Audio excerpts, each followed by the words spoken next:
کیونکہ ان کی دعوتیں نہیں کرتے، دیکھ ان کے یہاں کیوں نہیں اترتی۔ اللہ تبارک و تعالیٰ فرما رہا ہے وَيُطْعِمُونَ الطَّعَامَ عَلَىٰ حُبِّهِ مِسْكِينًا وَيَتِيمًا وَأَسِيرًا۔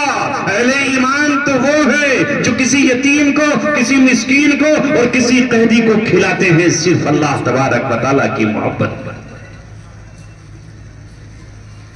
اور کیا کہتے ہیں؟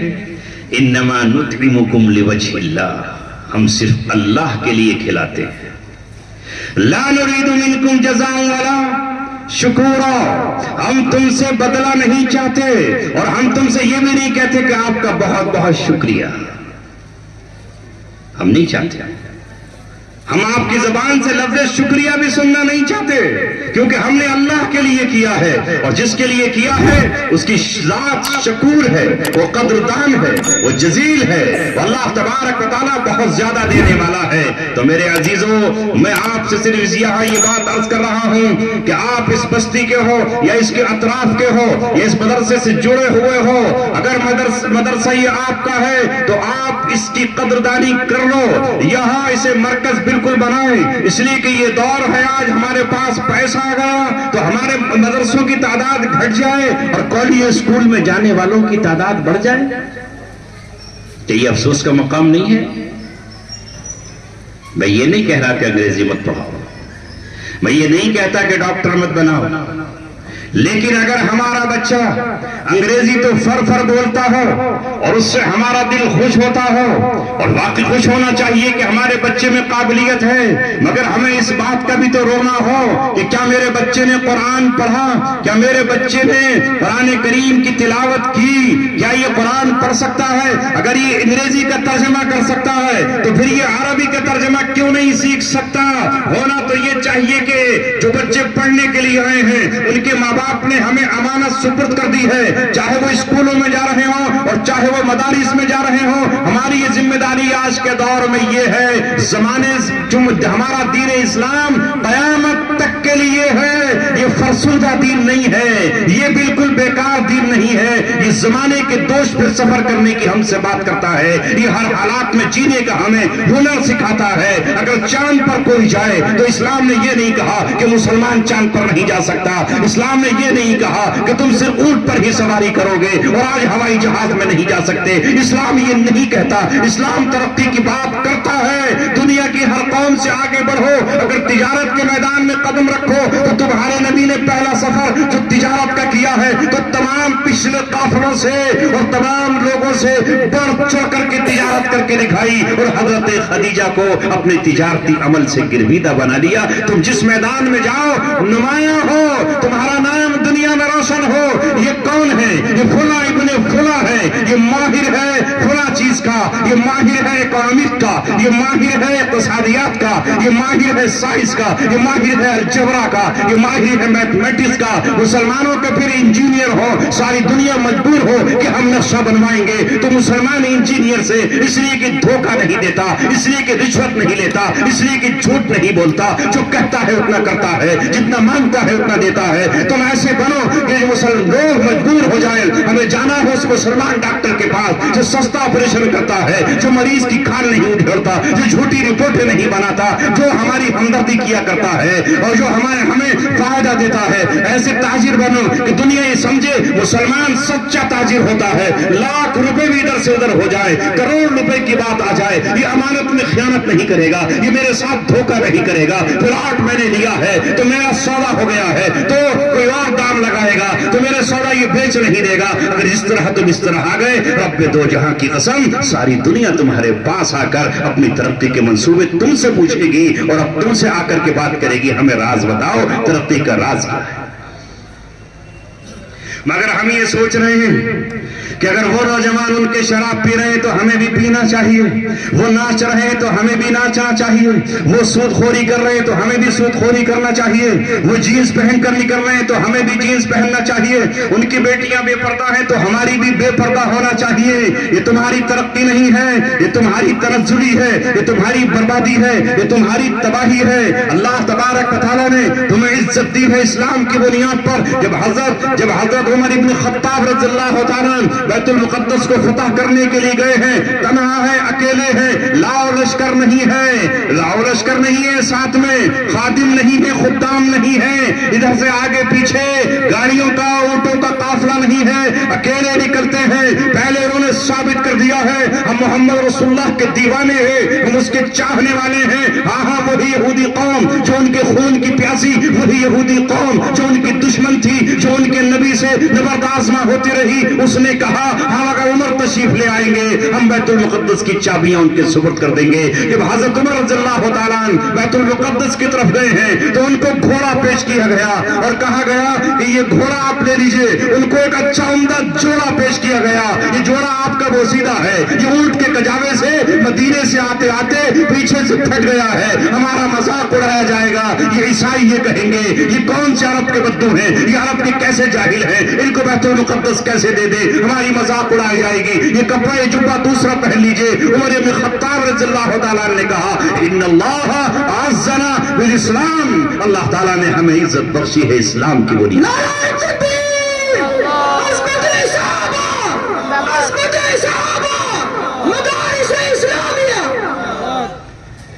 اسلام کی وہ کہا جب تک اسلام سے جڑے رہو گے عزت اللہ تبارک و تعالیٰ تمہیں عطا فرمائے گا، اور جس دن اسلام کا قلادہ اتار پھینکو گے، کپڑوں میں عزت سمجھو گے اور تم چیزوں میں عزت سمجھو گے، اس دن عزت تم سے ختم ہو جائے گی۔ پلٹ آ جانب منزل، پلٹ آ جانب منزل، پلٹ آ، زمانہ آگے بڑھ رہا ہے تو 1400 برس پیچھے کو ہٹ جا، تمہیں اسی دور کی طرف جانا ہے۔ دور سے مراد میں یہ نہیں کہہ رہا کہ اب تم چھپر کے مکانوں میں آ جاؤ، جھوپڑیوں کے مکان بنا لو، موٹر سائیکل پہ سفر مت کرو، یہ سب جائز ہے، یہ سب پر ہو، مگر تم کہیں بھی ہو وہاں تم مسلمان ہو۔ جب آ جائے نماز کا وقت اٹھاؤ اپنا مصلی اور نماز پڑھنا شروع کر دو۔ آ گیا عین لڑائی اگر وقت نماز، قبلہ رو ہو کے زمین بوس ہوئی قوم حجاز، ایک ہی صف میں کھڑے ہو گئے محمود و ایاز، نہ کوئی بندہ رہا نہ کوئی بندہ نواز۔ تو ایک دوسرے سے محبت کرو، کسی کو اس لیے عزت مت دو کہ یہ مال والا ہے، کسی کو اس لیے عزت مت دو کہ یہ گاؤں کا پردھان اور چودھری ہے، اس لیے عزت مت دو کہ اس کے 8 بیٹے ہیں اور اس کے پاس 8 لٹ ہے، اس لیے عزت مت دو کہ اس کی کوٹھی بہت بلند ہے۔ عزت اس بنیاد پر دو جس وجہ سے وہ عزت کا مستحق ہے، اگر وہ تقوی والا ہے، اگر وہ پرہیزگار ہے، اگر وہ نمازی ہے، اگر وہ دیندار ہے، عزت کا مستحق وہ ہے چاہے وہ کوئی بھی ہو۔ برادری واد ختم کرو، اسلام پر آ جاؤ، تم سب کی ایک ہی برادری ہے۔ برادر کے معنی ہے بھائی، تو بھائی جس نے کلمہ پڑھا ہے وہ تمہارا بھائی ہے۔ اے میرے عزیزوں، بہت کچھ کہنے کو جی چاہ رہا ہے، مگر آج ہمیں اپنے آپ کو پھر اسلام کی طرف لے کر آنا ہے اور یہ آپ کو سمجھانا ہے عزت اسی میں ہے۔ رہا دوسرا کام کہ اللہ تبارک و تعالیٰ پھر تمہاری حفاظت کس طرح کرے گا۔ ارے تمہیں تو اللہ تعالیٰ نے ایسی نعمت عطا فرمائی ہے، آیت الکرسی، اللہ لا الہ الا هو الحی القیوم پڑھو اور اپنے گھر کی کنڈی لگاؤ۔ تمہارا محافظ باڈی گارڈ رکھنے کی ضرورت نہیں ہے، کتا پالنے کی ضرورت نہیں ہے، بلکہ ایک فرشتہ تمہاری حفاظت پر کھڑا ہوگا کہ نہیں؟ تمہارے پاس تو اللہ تعالیٰ نے تمہیں وہ چیزیں دی ہیں جن سے رعب پیدا ہوتا ہے، جن سے اللہ تبارک و تعالیٰ دفع کرتا ہے شیطانوں کو۔ اللہ اکبر کہو، جہاں تک اذان کی آواز پہنچے گی شیطان ری خارج کرتا ہوا اس کے پیٹ میں گھبراہٹ اور ہول پیدا ہو جائے گی اور وہ وہاں سے بھاگ جائے گا۔ قرآن کی تلاوت کرنے بیٹھ جاؤ، ایک ایک کر کے فرشتے تمہارے گھر میں اترنا شروع ہو جائیں گے، ایک کے بعد دوسرا آیا، دوسرے کے بعد تیسرا آیا۔ لیکن اگر یہ نہیں کرو گے اور گھروں میں جو ہے بانسریاں بجیں گی، گھروں میں سنگیت بجیں گے، موبائل کی ٹونوں پر تمہارے گانے لگے ہوئے ہوں گے اور تمہارے ناچ اور گانے کے مناظر ہوں گے، تو تمہارے گھروں میں فرشتے نہیں آئیں گے، تمہارے گھروں میں پھر شیطان آئیں گے۔ پھر ان کو جرأت ہوگی پھر ان کو ہمت ہوگی، پھر بھاگو گے کسی کے یہاں کہ ہمارے گھر میں کیا ہو گیا، جن کہاں سے آ گیا، آصف کہاں سے ہو گیا، بچے کو کیا ہو گیا، یہ تجارت کیوں بند ہو گئی، کہیں تعویذ لینے جاؤ گے وہاں سے فائدہ نہ ہوگا تو پھر کسی سفلی کرانے والے کے پاس چلے جاؤ گے اور شک و شبہات میں پڑ جاؤ گے کہ پتہ نہیں اس نے مجھے کیا کر دیا اور اس نے کیا کر دیا۔ کوئی کچھ نہیں کر سکتا، وما هم بضارین من احد الا باذن اللہ۔ قرآن کہہ رہا ہے کہ کوئی تمہیں ضرر تکلیف نقصان نہیں پہنچا سکتا اس وقت تک جب تک اللہ کی اجازت نہ۔ جب اس یقین کے ساتھ نکلو گے تو دل خوش ہوگا، آپ پھر ہوئے زمین پر اللہ تبارک و تعالیٰ کے کہلاؤ گے۔ ان اداروں کی قدر کیجیے، ذمہ داران کی قدر کی، یہاں کے جو ذمہ دار ہیں وہ بھی، جو عوام جڑی ہے وہ بھی۔ اتنا بڑا مدرسہ ہے تو مدرسے کی برکتیں بستی میں نظر آنی چاہیے۔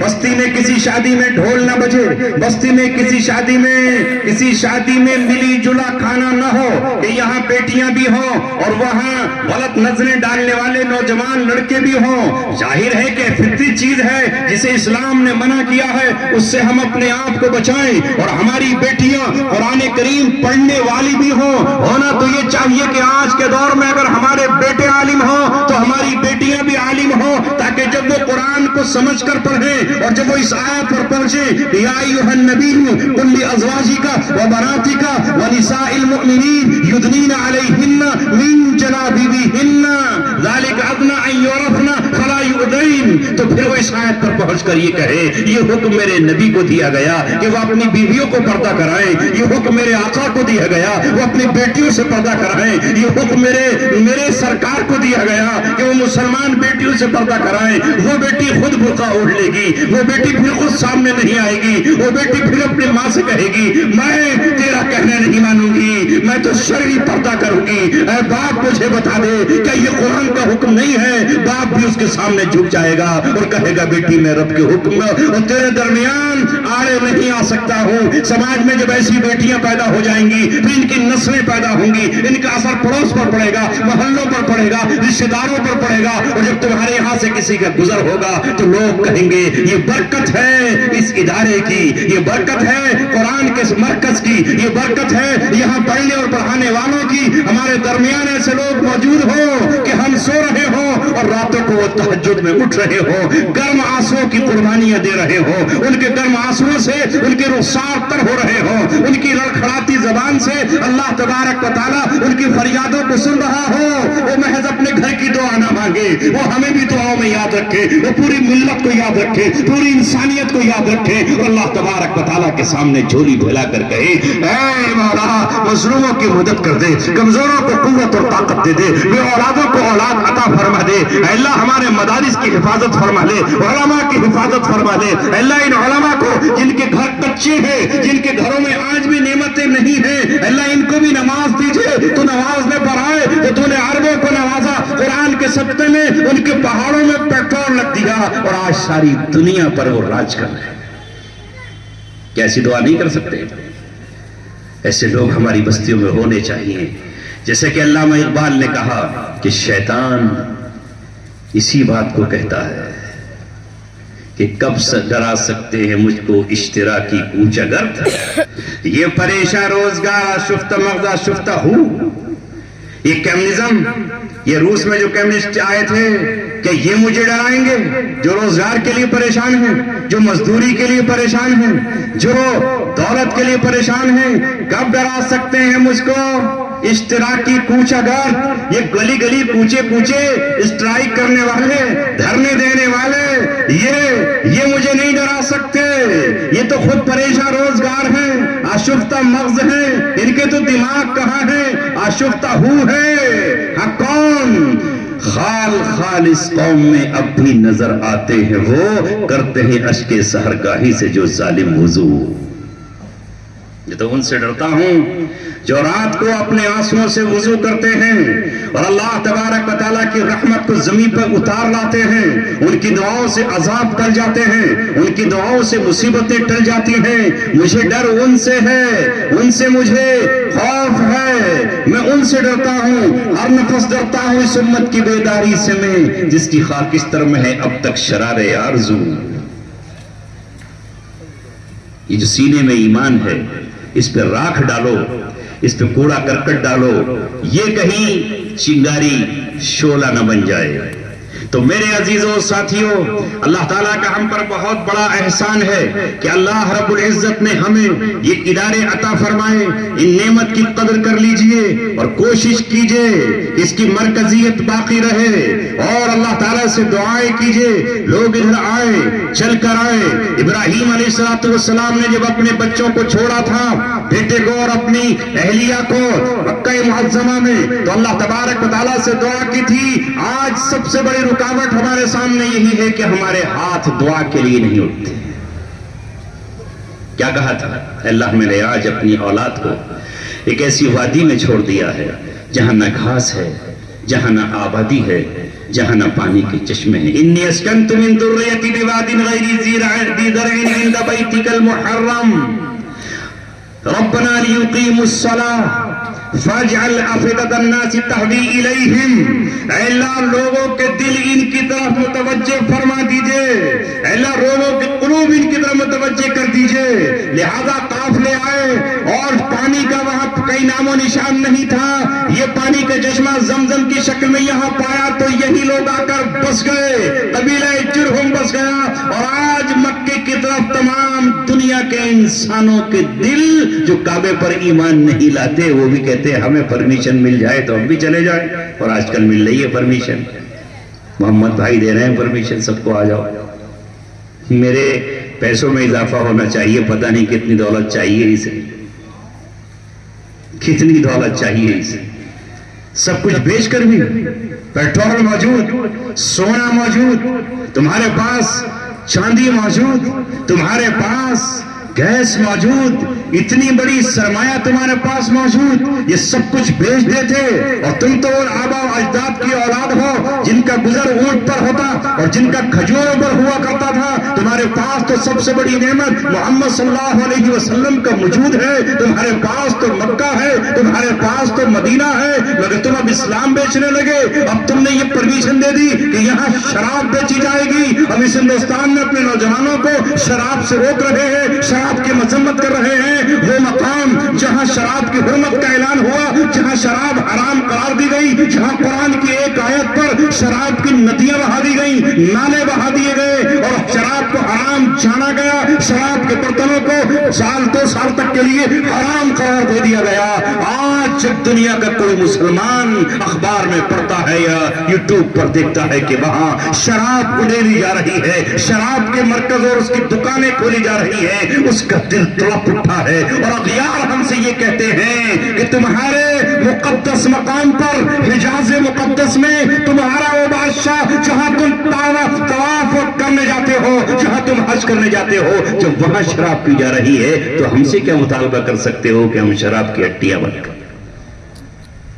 ہائے میرے عزیزوں، ان حالات میں ہم گزر رہے ہیں، پھر سمجھتے ہیں کہ اللہ تعالیٰ ہم پر نعمتیں اور احسان کرے گا۔ نہیں، بس یہی چند باتیں مجھے آپ سے عرض کرنا تھی۔ نمبر 1، جو اللہ نے نعمت دی ہے اس کی قدردانی کرو۔ تم مسلمان ہو، مسلمان کا بھائی۔ میں دیکھتا ہوں رامپور سے لے کے یہاں تک ہر گاؤں میں کچھ ایسے لوگ ہوتے ہیں جن کا روز پیشہ تھانے میں جا کر دلالی کرنا ہے کہ نہیں؟ کپڑے پہنے سفید، اس کے بعد نکلے اور وہاں پہنچ گئے اور اس کی روٹیاں کھاتی ہیں، دعائیں کرتے ہیں کاش کچھ جھگڑا ہو جائے گا، بس پھر دونوں پارٹیوں سے ملے گا۔ کیا ہے یہ روٹی اللہ تبارک و تعالیٰ کیا کم ہے؟ وَلِلَّهِ خَزَائِنُ السَّمَاوَاتِ وَالْأَرْضِ. یہ رشوت دینا بھی حرام اور رشوت لینا بھی حرام. رشوت بس وہاں دینے کی گنجائش ہے کہ جہاں آپ کی عزت پہ بنائی ہو، آپ کی جان پہ بنائی ہو، آپ کے مال پہ بنائی ہو اور آپ کا کوئی کام بغیر اس کے ہو ہی نہیں رہا ہو، تو بدرجہ مجبوری جو چیز ناجائز ہوتی ہے وہ بھی گنجائش کی حد تک جائز ہو جایا کرتی ہے. لیکن اسے پیشہ بنا لینا اور اسے روزی بنا لینا اور اس کے لیے اپنے آپ کو یہ سمجھنا کہ ہم بہت بڑا کام کر رہے ہیں، یہ ایک صاحب ایمان نہیں کر سکتا. ہونا تو یہ چاہیے تھا جیسے تمل ناڈو کے بعض علاقوں میں یا گجرات کے بعض علاقوں میں ہے کہ وہاں بعض بستیوں میں کوئی تھانہ ہی نہیں ہے، سارے فیصلے ساری پنچایت مدرسوں میں ہو جاتی ہے، وہاں علماء بیٹھتے ہیں اور قاضی شریعت کی روشنی میں وہاں فیصلہ کر دیتے ہیں، وہاں تھانے جانے کی ضرورت ہی نہیں پیش آتی. ہونا تو یہ چاہیے تھا کہ ہم اپنا فیصلہ سپرد کر دیتے اپنے بڑوں کے، اپنے ذمہ داروں کے، اور یہ بھی انصاف کرتے. چونکہ ہمیں ایسا لگتا ہے کہ ہاں اگر پردھان کی بیٹھک پہ جائیں گے وہ انصاف نہیں کرے گا، وہ پہلے حساب لگائے گا کہ یہ مجھے ووٹ دینے والوں میں شامل تھا یا نہیں تھا، یہ میری پارٹی میں ہے یا نہیں ہے. انصاف نہیں کرے گا. اگر ہماری بیٹھکوں پر انصاف ہونے لگے تو ہم وہاں کیوں جائیں گے، وکیلوں کے پاس کیوں جائیں، کورٹ کے چکر ہم کیوں لگائیں اور ہم تھانے میں ذلیل و خوار کیوں ہوں. مگر ہمیں کون سمجھائے، ہم سمجھتے ہیں کہ یہاں سے انصاف نہیں ملے گا، وہاں ہمیں انصاف مل جائے گا جہاں انصاف نام کی کوئی چیز ہی نہیں. بس میرے عزیزوں، دل تو بہت لگ رہا تھا آپ سے گفتگو کرتے ہوئے، لیکن مجھے چونکہ جانا ہے اور دوسری جگہ بھی لوگ منتظر ہیں. مولانا عبد الرحمن صاحب کے زمانے میں جایا کرتا تھا، وہ انتقال فرما گئے. میں اس انتقال پہ بھی نہیں پہنچ سکا. ان کے بیٹے کی مجھے دعوت ہے، اس کی بڑی آرزو ہے، اس لیے میں بس یہیں سے رخصت آپ سے لیتا ہوں. اللہ تعالیٰ میری باتوں پر عمل کرنے کی مجھے بھی توفیق عطا فرمائے، آپ کو بھی توفیق عطا فرمائے. اللہ آپ حضرات کی خوبصورت بستیوں پر کسی کی نظر بد نہ ڈالے. آپ پھلتے رہیں، پھولتے رہیں، دین پہ خرچ کرتے رہیں، اس ادارے کی قدر کرتے رہیں اور جیسے جتنے ادارے ہیں ان کی قدر کریں. اللہ آپ کو بہترین محتمم دیں، بہترین صدر دیں، بہترین ناظم دیں، بہترین مدرس دیں. اللہ تعالیٰ آپ کو بہترین پڑھنے والے طلبہ نصیب فرمائیں. وآخر دعوانا الحمدللہ رب العالمین.